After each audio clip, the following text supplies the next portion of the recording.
each other. Go ahead, Harold. Okay. Getting back to the paper samples. Every day she brought by a different sample. Then on the last day, she told me, just pick one. Oh. Those might not be the exact words, Kelly, but that's what you meant. Excuse me, Kelly. Do you remember what we said about interrupting? Okay. Harold, you seem to have some pretty strong feelings about this. Maybe it would help now if we just got them out. Go ahead, tell me about them. Okay. Here's what makes it so frustrating. I take pride in doing my job right and knowing exactly what to do and when to do it. And I don't mind making changes as long as I know about them in advance. But when I've already processed something and I don't have time to do it again correctly, it bothers me. Kelly seems to think that her job is more important than mine. Specifically, what has Kelly done that makes you feel this way? Okay. Like yesterday, again, I asked her to give me some specifications in writing, and she said she would. She didn't. I just resent being treated like a nobody. And the ground rules help to get the emotions out in a good way. But the best part was that once they stopped interrupting, they actually started listening to each other. I can't imagine a situation like that. The people on my team usually get along great. So what did you do then? Well, then I was able to use what I had learned in the training session to turn our meeting into a productive meeting. Now, as you conduct your meeting, your goal is to hear all sides of the situation. You want everyone to tell the facts they know and express their feelings. So the main thing you're going to be doing is asking questions to draw out all viewpoints. Now, a word of advice. Avoid the kind of questions that get a yes or no answer. Ask questions that require a thoughtful, informative answer and that draw out feelings. Does that make sense? Yeah. Good. Your problem was getting your people to quit talking long enough to listen, and my problem was getting my people to start talking. So when I got them together, I asked quite a few questions. And did they open up then? Well, that took some doing, but I remembered what we learned about open-ended questions. Diane, I'm really interested in hearing your views. Why do you think the team had problems with this report? Why do I think the team had problems? Well, it seems to me that some of us don't communicate very well with the rest of us, and that can be frustrating. I had to keep asking open-ended questions, but gradually, Diane started to open up.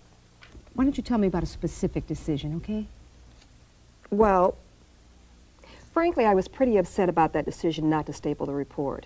I didn't feel... What was your understanding of how the decision was made? At the time, I didn't know how it was made or who made it, because the first I heard about it, the report was already printed.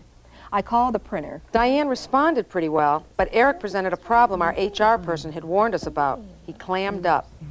Eric, why don't you tell me what your understanding of how the team arrived at that decision is, would you? Well, I don't know. This is all water under the bridge, and I'd really rather stay out of it. Eric, that's not what you said to me this morning. You know, when we got together with Sarah from HR, she mentioned that sometimes the people who are most likely to complain are the least willing to open up in front of the boss. So I asked the question she said almost always works. Eric, let me ask you this. What would you like to see happen on this team that's not happening now? What would I like to see happen? Well, that's a good question. Well, for one thing, I'd like to see a rule that all decisions have to be approved by the whole team. Why do you say that? Well, all right, let me give you an example. It's my understanding that the team agreed to use Bauer Printing Company for the next job. Mm-hmm. Well, I heard just before we came in here that Prentice Print had been given the contract. You're kidding. I wonder who did that. That woman sure had it in for Paul. I'd say her attitude was a problem. That crossed my mind too, believe me. But I remembered in the training session, they told us how important it is to listen objectively. So I listened with an open mind. So, the decision to use Prentice that Diane says I made on my own, I based it on a thorough study of several printing companies. Sue, I believe I showed you the figures and you were impressed. Yes, Paul, I was impressed. But I left the final decision to the team, as I recall. What was their reaction to the study? Well, they certainly would have agreed with you. Oh, come on, Paul. Sue said we're going to be open, so be honest. You didn't show any of us that study. You just made the decision on your own. It was obvious from my study that Prentice was the best choice. Is it my fault that that's a fact? I'm just interested in your perception of the situation, Paul. The way I see it, individual initiative is not a bad thing. Now you understand our problem. But while you were spending all this time letting everyone talk, were you getting any closer to solving the problem? That's the goal, isn't it? Absolutely. That's what was emphasized in the training session. But let me say this again. People are not likely to work on a solution until they acknowledge and can agree on the problem. A good way to help people do that is to offer feedback, you know, by restating, paraphrasing what's been said. For example, John, I believe at the beginning of this seminar you said that you avoided dealing with the problem between your two team members because you didn't want an emotional battle. That's right. But you know, now I see what I have to do, so I guess that means I'm ready to work on the solution. Once we got the emotions calmed down, I was able to start helping them to define the real problem. Well, let me see if I understand.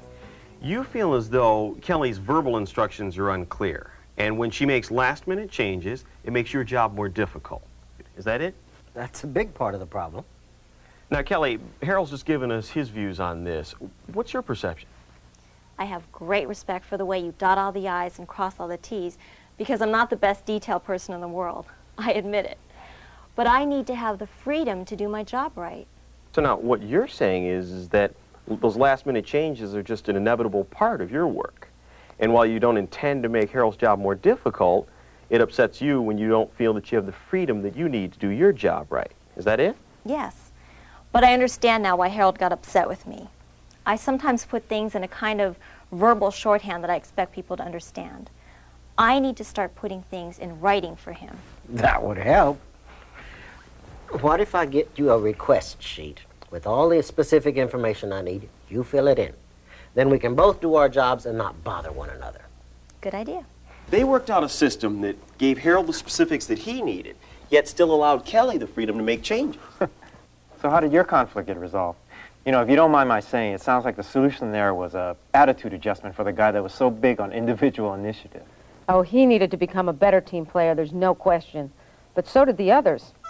You know, as I gave them feedback on my understanding of what had been said, an interesting thing happened. They all began to take responsibility for their part. Individual initiative is not a bad thing. Let me ask you this, Paul. By individual initiative, do you mean to say that you think a person is justified in making a decision without consulting the rest of the team? Well, that might be a little strong. The team concept is fine, but I haven't noticed much of a team effort. Well, this report, for instance, if Diane's such a good team member, then why didn't she ask me about it when the printer told her I'd called? Well, you didn't ask us before you made that call, did you?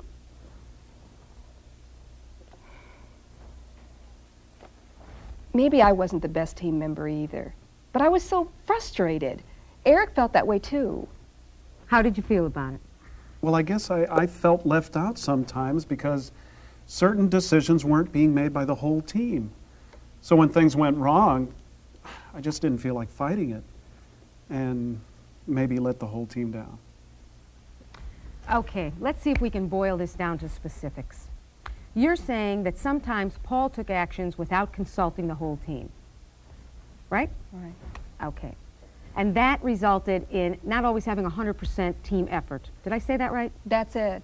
The team was falling apart, and I guess we all have to share some blame for that. Okay. I think what we're saying here is whenever there's a team problem in the eyes of one of the team players, it's that person's responsibility to speak to the rest of the team members. If you don't do that, you're not doing your job. Do we all agree on that? So, our goal here is to solve the problem now that we've defined it. I need everyone's commitment to work as a total team. Do I have that? You want a team player? You're looking at him. Are you telling me that Paul suddenly became a team player? No, but I kept working on it. But at that point, I'd actually gotten through the toughest part of the conflict management procedure, which is dealing with the emotional part of the problem. The second part is the solution, getting it implemented, following up. But we got some tips on that part from the meeting. Okay, once everyone understands the problem and has committed to doing something about it, they're ready to set a goal and create an action plan.